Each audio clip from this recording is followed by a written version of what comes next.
ఆ భగవంతుడి దయతో, సినిమా ఇండస్ట్రీలో ఉన్న పెద్దలందరి దయతో, ప్రేమతో 37 సంవత్సరాలు మీ ముందు కళాకారుడిగా అనేక రకాలైనటువంటి పరిస్థితుల్లో మీ ముందు ఈరోజు వరకు కూడా రాజేంద్ర ప్రసాద్ అనగానే ఇంత ఆనందంగా ప్రెస్ అనేవాళ్ళు ఎప్పుడు కూడా, మీడియా అనేది ఎప్పుడు కూడా నాకు నా వెన్నంటి ఉండి నన్ను ఒక సొంత, ఇప్పుడు జనరేషన్ కూడా వీళ్ళు కూడా నాతో జోకులే సరదాగా సొంత తమ్ముళ్ళలాగా ఉన్నటువంటి గత 37 సంవత్సరాల నుంచి కలిసి ఉన్న మేము, అది ఒక జీవితంలో అంటే ఎందుకు గుర్తు చేసుకుంటున్నాను అని అంటే, గుర్తు చేసుకోవాలి ఇవాళ అలా ఆనందాన్ని. ఎందుకంటే కష్టాల గురించి మనం ఎప్పుడూ ఏ రోజున కూడా ఒక కాంట్రవర్షియల్గా కానీ ఒక కష్టం గురించి మనం ఏ రోజున మాట్లాడుకోలేదు. నేను మీకు ఏ రోజున కష్టం గురించి మీకు చెప్పలేదు. కేవలం నవ్వు గురించి, మనం నలుగురం కలుసుకున్నామంటే ఎప్పుడు ఒక జోక్ గురించి, లేకపోతే ఎక్కడో మనం వేసుకున్న అక్కడ పలానా పాలకొల్లు అవుట్డోర్లో ఇలా జరిగిన తమ్ముడు అని మీకు చెప్పడం గురించి అలా చెప్పుకున్నామే తప్పితే, పలానా చోట నేను మనసు బాధపడ్డాను, పలానా చోట నా మనసు ఇలా గాయమైంది, పలానా చోట ఆ ఇన్సిడెంట్ వల్ల నేను ఇట్లా అయ్యానని సినిమా ఇండస్ట్రీకి వచ్చిన తర్వాత మీకెవ్వరికి అలా చెప్పిన దాఖలాలు లేవు. మీ ద్వారా ప్రజలకు చెప్పిన దాఖలాలు కూడా లేవు. అలాంటి ప్రహసనంలో 37 సంవత్సరాలు అయిన తర్వాత ఈవేళ బాధ్యతలు, ఏ మనిషికైనా బాధ్యతలు ఉంటాయి. ఏ మనిషికైనా ఒక స్టేజ్ ఉంటుంది. ఏది, మనం ఇంతవరకు కష్టపడవచ్చు, ఈ కష్టం తర్వాత మనం కొంత రిలాక్స్ అవ్వచ్చు అని ఏ మనిషికైనా ఒక ఆ అప్ అండ్ డౌన్ స్టేజెస్ ఉంటాయి. అది ఉంటేనే జీవితం, అది లేకపోతే జీవితం ఎలా అవుతుంది? డ్రైగా ఉంటుంది. ఇప్పుడు మన హార్ట్ బీట్ కూడా ఇలా కొడతా ఉంటుంది, ఈక్వల్గా పైకి ఎంత వెళ్తుందో కిందకి అంతే వస్తుంది. అప్పుడు మన హార్ట్ బాగా పనిచేస్తున్నట్టు లెక్క. అది సింగిల్ లైన్కి వచ్చేసిందంటే, అందువల్ల జీవితంలో ఎప్పుడు కూడా అప్ అండ్ డౌన్స్ ఉండాలని నేను లవ్ చేసే వ్యక్తిలో నేను ఒకడిని. అలాంటి అందమైన జీవితంలో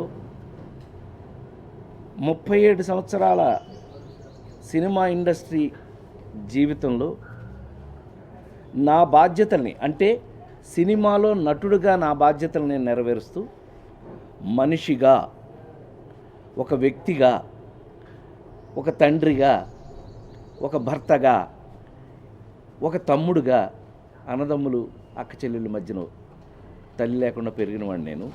వాళ్ళ మధ్యన వారితో నా బాధ్యతల్ని వీలైనంత నెరవేర్చాను అని నమ్ముతూ, ఇప్పుడు కొడుకు పెళ్ళి కూడా అయిపోయాక, అంటే మీరందరూ మళ్ళీ వెంటనే ఆహా ఏంటి మళ్ళీ ఫ్రెష్ అయ్యాడా అని అనుకోదు. ఫ్రెష్ తప్పేం లేదు. కొడుకు పెళ్ళి అయిపోయిన తర్వాత ఎవరైనా ఫ్రెష్ అవ్వాలని కోరుకుంటారు.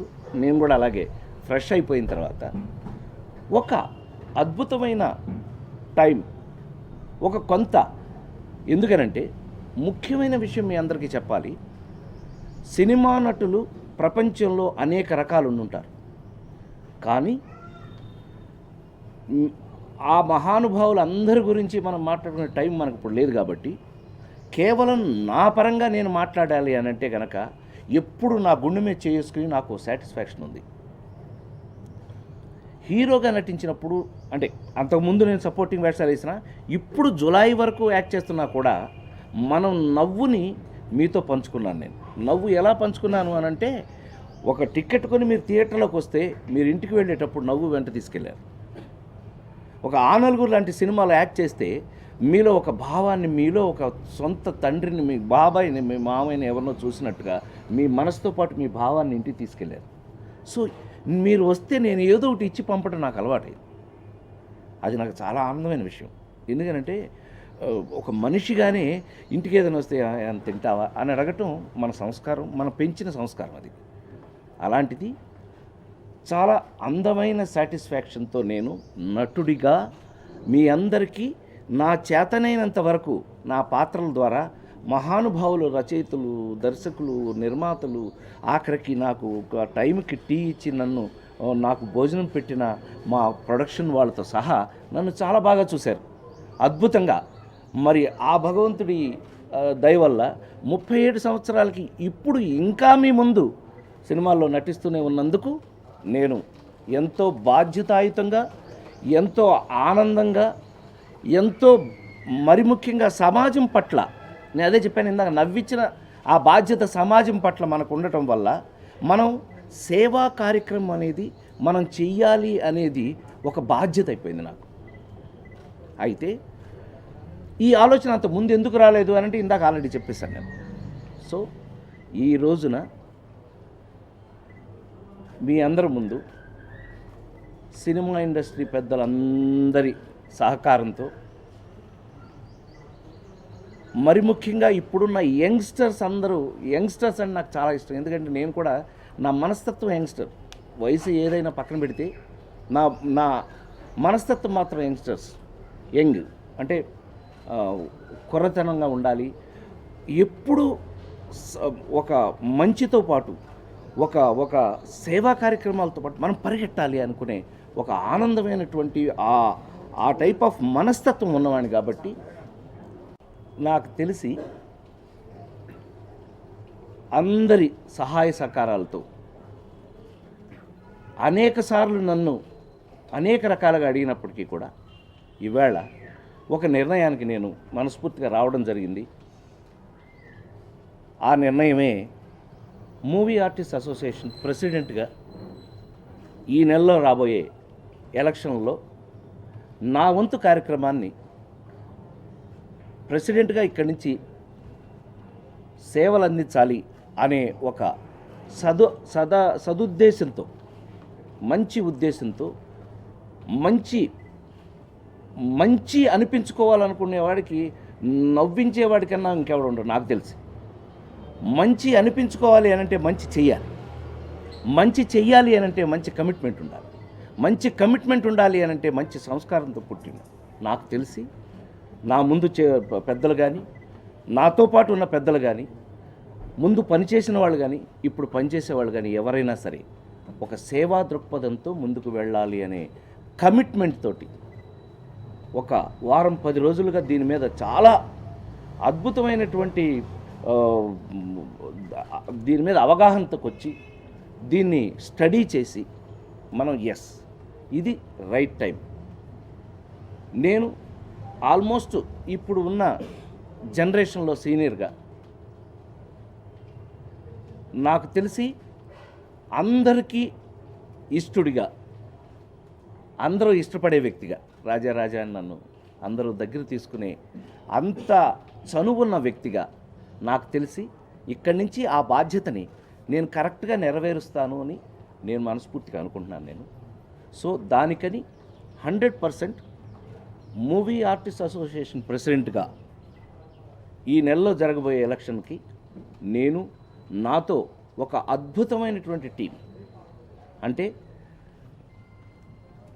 సినిమా నటులు, ఇది మూవీ ఆర్టిస్ట్ అసోసియేషన్ అంటే ఓన్లీ నటులకు సంబంధించింది కాబట్టి ఏ భాషలో తీసుకున్నప్పటికీ కూడా మనం కొంచెం కంపేర్ చేసుకుని చూసినట్టయితే పక్కనున్న తమిళ ఆర్టిస్ట్ కానీ, తమిళనాడులో తీసుకున్నట్టయితే నడిగర సంఘం, అట్లాగే మలయాళంలో తీసుకున్నట్టయితే అమ్మ, అట్లా వాళ్ళందరూ కూడా చాలా అద్భుతమైనటువంటి కలిసికట్టుగా ఏ ఒక భేదాలు లేకుండా, అంటే పెద్ద చిన్న అనే భేదాలు లేకుండా అందరూ కూడా ఒకే తాటి మీద నిలబడి ఒకే తాటి మీద వెళ్ళడం అనేది మేము ఉంటూ చూడడం జరిగింది.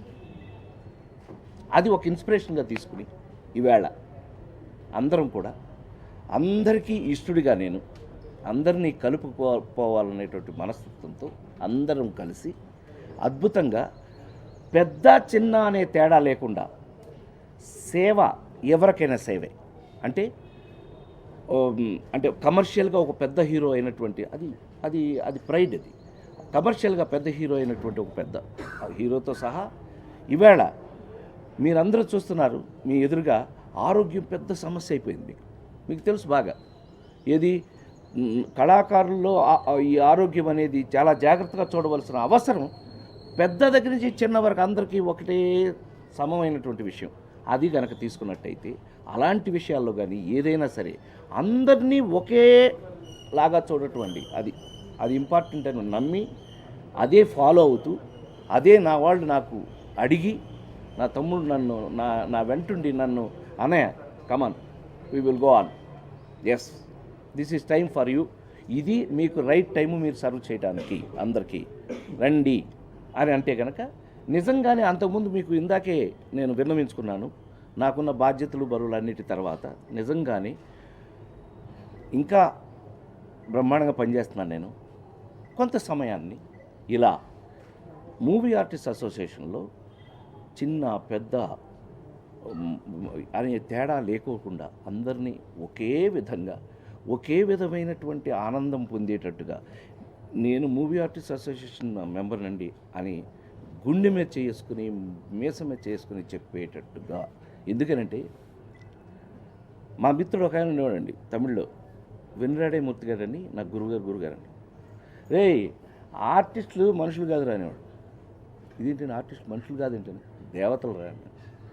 అలాగా ఆర్టిస్టులు అనంటే కళాకారులు అనంటే దేవతలు అనే భావం ఉన్నటువంటి మీ ముందు అందరూ అలా దేవతల్లా ఉండాలని, వాళ్ళందరూ కూడా మీకు ఎక్కడ కనిపించినా ఎలా కనిపించినా సరే వాళ్ళు ఎప్పుడూ కూడా వాళ్ళని చూస్తే మీరు నమస్కారం అండి అనేటట్టు ఉండాలని మనస్ఫూర్తిగా కోరుకుంటూ మీ ద్వారా మీడియా ద్వారా మా వాళ్ళకి మా మిత్రులందరికీ మా సహనటులందరికీ కూడా మిగతా వాళ్ళందరికీ కూడా ఈ నా కమిట్మెంట్ని తెలియచేయాలనే ఉద్దేశంతో నా తమ్ముళ్ళైన మీ అందరినీ కూడా ఇవాళ నేను పిలుచుకోవడం జరిగింది. ఇది మీ అభిప్రాయాలు కూడా నాకు చెప్పి అన్నయ్య నువ్వు కరెక్ట్ అనో మీరు కూడా నాతో ఎప్పుడు కలిసే ఉంటాం మనం. ఈ విషయంలో కూడా మీరు నాతో కలిసిపోయి అందరం కలిసి ముందుకు నడవాలి అనే ఏకైక అభిప్రాయం కలవాడిగా మీరందరూ నాతో కలిసి నడవండి అని సవినయంగా మీ అందరికీ మీ రాజేంద్ర ప్రసాద్గా మీ ఇంట్లో ఒక వస్తువు, నా రాజేంద్ర ప్రసాద్ సినిమా అంటే మీ ఇంట్లో ఒక వస్తువు, మీ ఇంట్లో ఒక వస్తువుగా మీ అందరినీ హృదయపూర్వకంగా కోరుకుంటున్నాను.